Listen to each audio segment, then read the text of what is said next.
Mets have a lot of problems. We know that. Highlighted by, I would say, three things: Epler, Bucks lineups, and Lindor's funk. And then from there, you can go wherever you want. Get off of Lindor. I'm telling you right now, the New York Mets are 1 week away from continuing this sloppy, uninspired path from having their owner turn into somebody we have not yet seen.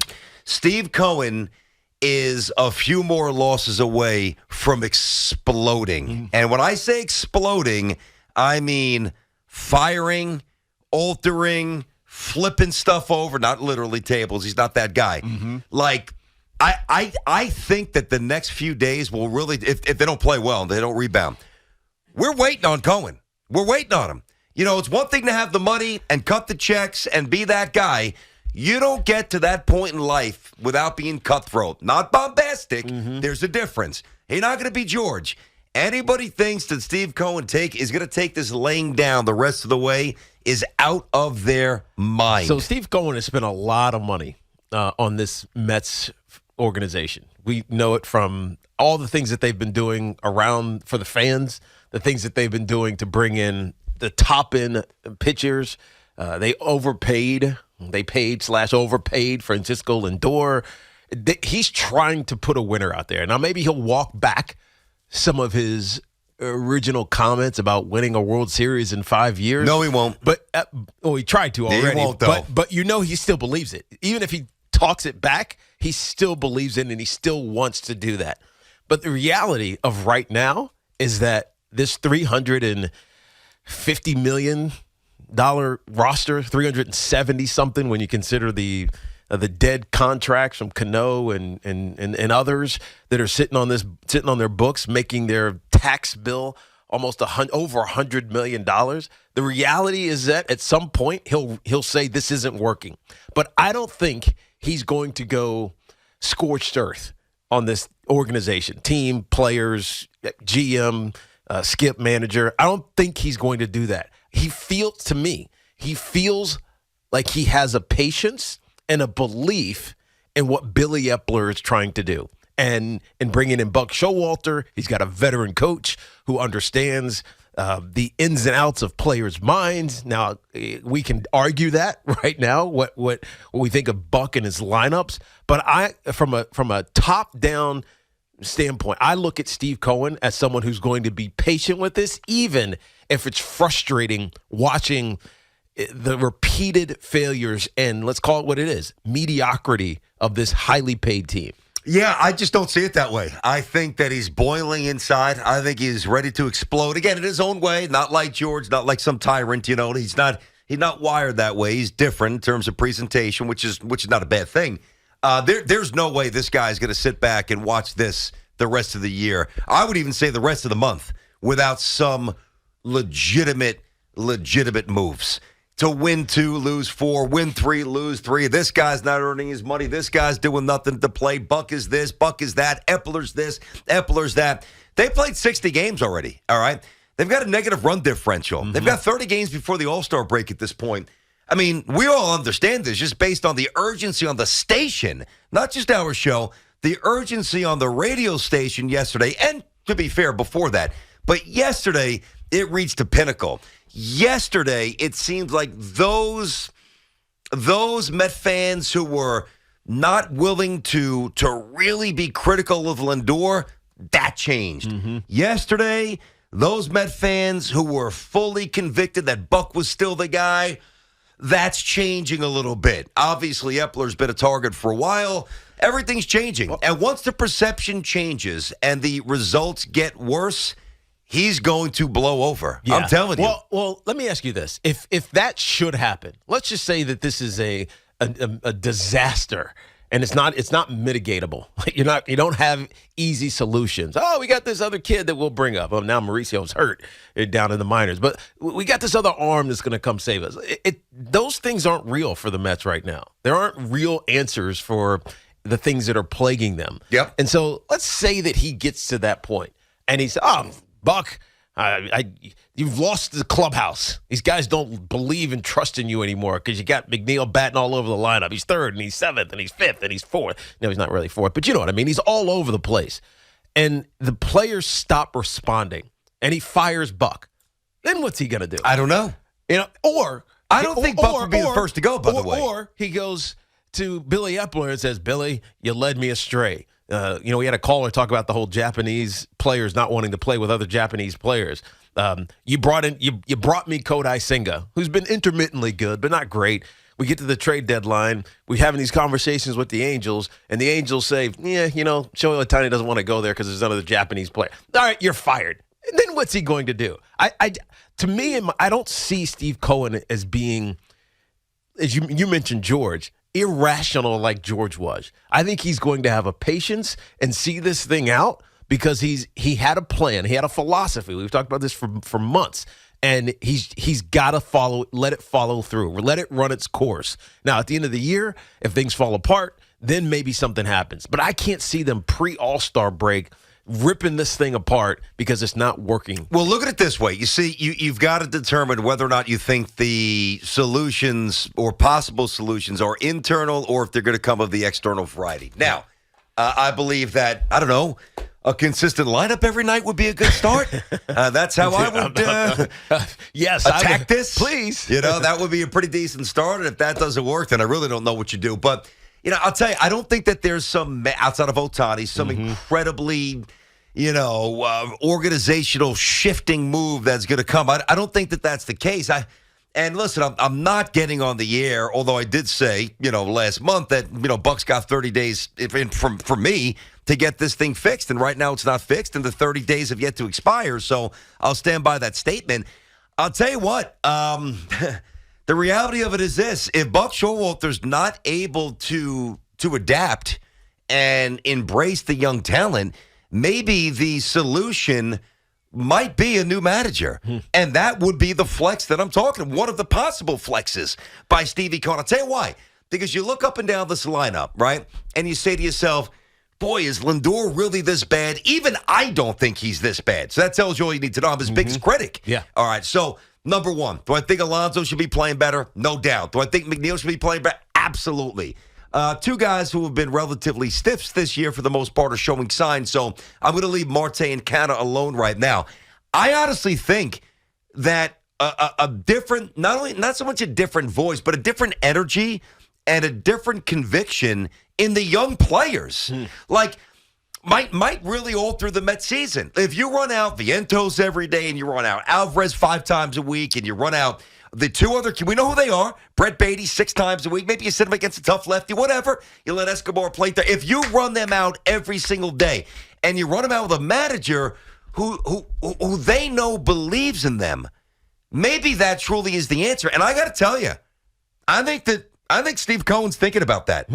I think that's right now, I think Steve Cohen is thinking about, is there a big trade to change this? Number one. Number two, is there a managerial move that can change this? I think it's on the table. Well, that's what I mean about Cohen being very close to doing something that nobody thinks he's going to do. Yeah, we saw this last year with the Phillies, and it worked for them. They had injury issues. They had other things. They had, let's call it chemistry issues, because there's a lot of new players on that team last year. They get rid of Girardi. They bring in Thompson. It worked out, even though they didn't get over 90 wins in the season. But they got right when it mattered. The question is, would a similar move get the Mets right? Or is this just someone coming down hard on Buck and saying, Buck, I know what you believe in. I know that you're old school. I know that you trust veterans. And hell, I'm the same way. I always tell you this all the time. I hate rookies in the NFL because you can't trust them to play for 17 weeks. But if Buck can't get that into his head and realize that the game has evolved, that his team has evolved, and that there are young players that you have to count on, then yeah, maybe he should be elsewhere. But I don't think Stevie Cohen is going to do that. I think I can promise he's not going to sit back and watch this slop for another 10 days without doing anything. That I can promise you. I just worry that by changing the dynamic, you don't make it better, you make it worse. Now, there is change for change's sake, right? They've done tons of studies on this. You make a change and it it makes people more aware that I could be next type of It's thing. it's a heightened awareness that things could their world could be impacted. 100%. Yep. However, if you make the wrong change, it can make it worse. That's the challenge that I think. I understand that. Steve Cohen is as big of a fan as he is, and as much influence and power and money as he has. He hasn't been in baseball for long. He's been an owner, but he's been a fan forever, and that's why he's not going to sit back idly. And that's part of my reason for him getting ready to again erupt in his own way. Not going to be a back page craziness like George. That's not what I'm implying. But when you are, was he $15 billion worth? Is that what it is? Something like billion? that. When you are that affluent and you own the team that you love, and you watch them. Most too often compete without much of a pulse. You're going to look for an answer.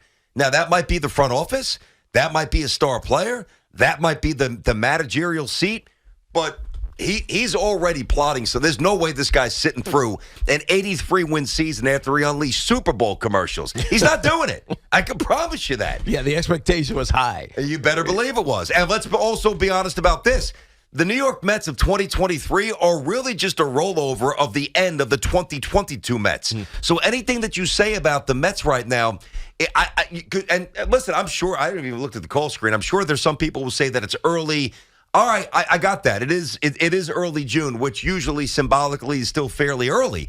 But it's bleeding over from last year. What's changed from last year? Nothing. Nothing has changed. Matter of fact, it's getting worse. So, 877-337-6666. All right, let's get Freddie in Monmouth County up first. Freddie on the fan. What's going on, Fred? Hey, guys. How are you? Okay, I want to give Fred. you a little color. I've been in Wall Street working for the big banks for over 30 years. I've been on the receiving end of trading with Steve Cohen, and I will tell you this. You guys describe him as like a mild-mannered kind of guy. He will jump through a phone and bite your throat off if he doesn't get the price that he wants or the size of the trade that he wants. He's vindictive in that if he feels that your firm has wronged him, he'll pull prime brokerage balances or any other money-making things. He is a silent killer. We just haven't seen it as Mets fans, and I'm a huge Mets fan. We haven't seen that because he isn't in baseball that long. But he is simmering, and he's ready to pounce right now. I can assure you the guy doesn't want to lose a dime, let alone $300 million. Yeah, hey, so Fred, let me ask you, do you think that he will explode? Do you think that's in him, given what's going on right now with this Mets team? He is going to explode behind closed doors. He's going to do everything to protect his public image so that we don't see that, and he gets comparisons to George Steinbrenner. But he can make George Steinbrenner look like an angel on his best day. Trust me. Yeah. Well, you've you done know, actual business with him, so I guess we have to trust you. Thanks for the call there, Fred. Again, don't confuse the explosion with the theatrics and the circus of a George-like show. That's not what I'm saying. This is going to occur, if it occurs, with none of us knowing about it. Now, it'll eventually trickle down. There'll be an in-depth story. Maybe the Athletic will write about what went down, second by second. But when Billy Epler is relieved of duties, or Buck Showalter is no longer the manager, yeah, we'll know. Yeah. It's not going to be very bloody, but it's going to. But listen, whatever is coming, again, if they don't start playing better. I don't mean today. I mean, you got the Braves series. You've got 30 games before the All-Star break. I don't think it's going to last 30 games. There's no way he's sitting here for, 13 wins in the next 30 in a lackluster, mundane, impotent manner with the offense that's not doing a damn thing and their star, one of their stars getting booed at home without reacting. That's not happening. I'm not saying it's happening this week, though. Yeah. But it's coming if things don't change. I firmly believe that. Nick is up in Connecticut. Nick, what's going on, buddy? What's up, and Nick? it should. Hey, what's up, Peak Nick? Interior, thanks for taking the call. Hey. Just disgruntled Met fan here. I didn't like the Showalter hire at the beginning. I wanted some fresh blood in here. And when this guy's filling out the lineup card, do you think he's just got a deck of cards out that he just pulls and decides where McNeil's going to hit? I mean, hitting McNeil seventh, I can't figure it out. I mean, then giving Nimmo a day off before the Mets have an off day to begin with, I don't get it. It makes no sense. The guy is whenever he leaves the team seems to win a World Series. So, I mean, I think if we fire this guy now, we're due to win a World Series maybe next year, the year after. Trying to look at a cup half full, and regarding Cohen, I hate that guy too. He's a bully. I don't know. I'm just a Mets fan because of the Mets. I have no faith in Steve Cohen. He's done nothing right. Nick, who's a bully? Steve Cohen's a bully. How? You're talking about in his other business. Anyone that's paid as the $1 billion fine in insider trading. As the Mets owner. As the Mets owner. How? As the Mets owner, he's not been a bully. I think he's kind of a dweeb, to be honest. I think he's a bit what? A dweeb? He's a bit of a geek. Not a guy who would have sat at the lunch table in high school. Definitely wouldn't have sat at his table. Okay. All right. How's his table look now, though, Nick? Table looks pretty set now, huh? Yeah. It's the nerds that make all the money. Candelabra, a little caviar. Table's all right now. It's not empty. No, I got it. Listen, it doesn't matter what he was like in high school. Doesn't matter what he was like as a kid. He's an incredibly accomplished, passionate, successful human being, and he loves this team, and he's just not going to tolerate this a whole lot more.